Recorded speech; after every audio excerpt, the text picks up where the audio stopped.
kalagayan, kundi dahil hindi tayo magtitiwala sa Diyos. Kaya, ang dahilan kung bakit tayo nagkakarasan ay upang talikuran ang ating sariling mga paraan at hanapin ang mga paraan ng Panginoon. Huwag kayong matakot na ibinigay sa atin ng Diyos sa pamamagitan ng kanyang salita ay nangungulungan kung tanggapin mo ako bilang iyong Panginoon. Lulutasin ko ang iyong mga alalahanin. Kapag dumating ang pag-alala, sino ang Panginoon buhay ko ngayon?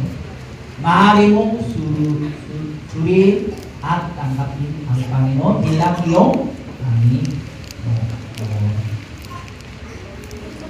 Kapag may nakasalubong tayong hindi natin kilala, magpapakilala muna tayo at kahit tumatawag tayo, sinasabi natin ang ating pangalan.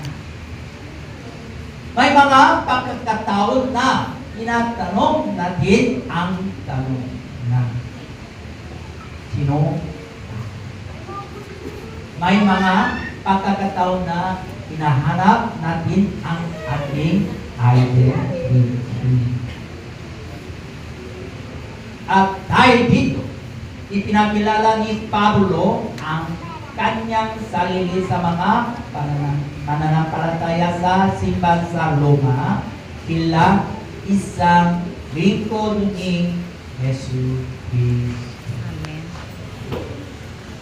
Roma chapter 1 verse 1. Sabay-sabay natin ang sinasabi ng Diyos mula kay Pablo Na isang lingkod ni Kristo Jesus tinawag upang maging apostol at hinirang upang mangaral ng magandang balita ng Diyos. Amen. Siya nang ito identity, isang lingkod ni Kristo Jesus. Sino? Kay Pablo. Ginawa